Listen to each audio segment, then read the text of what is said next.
শুভ সকাল সবাইকে। আশা করছি আপনারা সবাই ভালো আছেন এবং সুস্থ আছেন।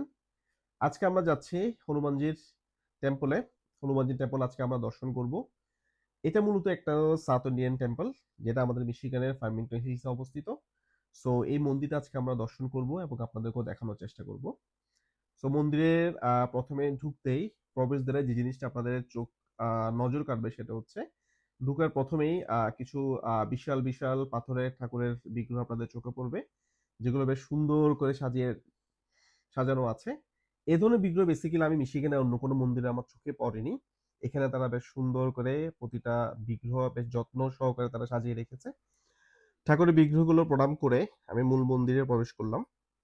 এটা হচ্ছে হনুমানজির মূল মন্দির, যেটা আসলে খুবই সুন্দর। এবং মূল মন্দিরে প্রবেশ করার পরে আমার অদ্ভুত এক ধরনের ভালো লাগা কাজ করছিল, যেটা আসলে ভাষায় প্রকাশ করার মতো না। খুবই সুন্দর। এটা হচ্ছে হনুমানজির মূল বিগ্রহ। অনেক সুন্দর একটা মন্দির, এবং এটা তারা আরো বড় পরিসরে করা তাদের একটা পরিকল্পনা আছে। তো দেখেন, খুবই পরিপাটি, খুবই সুন্দর করে সাজানো প্রতিটা জিনিস। তো হনুমানজির বিগ্রহগুলোর প্রণাম করে, মন্দির দর্শন করে আমরা এখন মন্দির থেকে বেরিয়ে আসলাম। তো হনুমানজি মন্দিরের পাশেই একটা পাঞ্জাবি রেস্টুরেন্ট আছে। তো আমরা ওই পাঞ্জাবি রেস্টুরেন্টে যাচ্ছি। এটা হচ্ছে রেস্টুরেন্টের ঢুকার প্রধান প্রবেশদ্বার, এবং এটা আশেপাশে তাদের যে ডেকোরেশনটা করেছে তারা দেখেন খুবই সুন্দর। এবং চারপাশ দেখে আমরা এখন রেস্টুরেন্টের ভিতরে প্রবেশ করছি। সো এটা হচ্ছে তাদের রেস্টুরেন্টটা মূলত। এখানে ফিফা ওয়ার্ল্ড কাপও চলছিল, খেলা চলছিল। দেখেন ভিতরের ডেকোরেশনটা খুবই সুন্দর। সো আমরা তাদের এখানে যে প্রধান মেনু সেটা হচ্ছে আসলে বাফেট লাঞ্চ। তো আমরা বেসিক্যালি বুফেট লাঞ্চটা নিয়েছি দেখেন।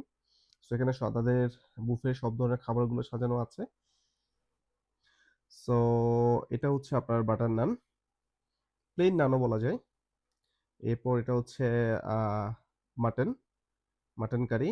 এটা হচ্ছে মাদ্রাজ চিকেন, মাদ্রাজের একটা আইটেম। দেন এটা হচ্ছে বাটার চিকেন। এরপরে এটা হচ্ছে মেথি পনির, একটা ডিফারেন্ট একটা কারি। এবং এটা হচ্ছে ভেজিটেবল, ডিফারেন্ট ভেজিটেবল দিয়ে তারা এক ধরনের কারি তৈরি করেছে এটা। অ্যান্ড দেন এটা হচ্ছে আই থিঙ্ক ডাল তারকা, খুবই সুস্বাদু একটা আইটেম। সেখানে আরোগুলো আসলে অনেকগুলো আইটেম ছিল, তাদের স্যুপ ছিল, চাউমিন ছিল। সো এখন আমি আমার সবসময়কার ফেভারিট, সেটা হচ্ছে মাটন কারি। তো মাটন কারি নিলাম, সাথে হচ্ছে বাটার নান। তাদের প্রথমে আমি মাটনটা ট্রাই করলাম। মাটনটা বেশ সুস্বাদু ছিল, এবং তাদের মাটন অনেক সফট ছিল এবং খেতে বেশ ভালোই লাগছিল। তাই প্রথমে মাটনটা ট্রাই করলাম। এরপর আমি কিছু চিকেন নিয়েছিলাম, এবং তাদের আরো অন্যান্য আইটেম আমি ট্রাই করলাম।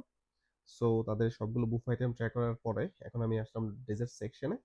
সো তাদের অনেকগুলো ডেজার্ট আইটেম ছিল, তার মধ্যে আমার সবচেয়ে তিনটা জিনিস, আমার ফেভারিট তিনটা জিনিস, যেটা হচ্ছে একটা জিলাপি ছিল, খুবই খুবই ভালো ছিল, খুবই ইয়ামি ছিল। এরপরে তাদের হচ্ছে সবচেয়ে আমার যেটা ভালো লেগেছে সেটা হচ্ছে যে মাটির গ্লাসের মধ্যে তাদের এক ধরনের দুধ তারা তৈরি করে, যেটা অনেক ধরনের মশলা ছিল, খেজুর ছিল, অনেক কিছু দিয়ে তারা তৈরি করেছে, বেশ সুস্বাদু। এবং সবশেষে আমি তাদের শাহী টুকরোটা ট্রাই করলাম। সো খাওয়া দাওয়া শেষ করে এখন বাড়ি যাওয়ার পালা। এখন আস্তে আস্তে আমরা বাড়ির দিকে রওনা দিচ্ছি। তো আসলে ইউএসএ আসার পরে আমি ফার্স্ট কোনো বুফে ট্রাই করলাম এই কোনো পাঞ্জাবি রেস্টুরেন্টে। তাদের খাবার বলেন, তাদের অ্যাটমসফিয়ার বলেন, তাদের বিহেভিয়ার সবকিছু খুবই ভালো ছিল, এবং তাদের মাটন অস্থির ছিল। তো সবকিছু মিলিয়ে বেশ ভালো একটা দিন কাটালাম আজকে। তো সবাই ভালো থাকবেন, সুস্থ থাকবেন। আপনার সাথে দেখা হচ্ছে পরের ভিডিওতে।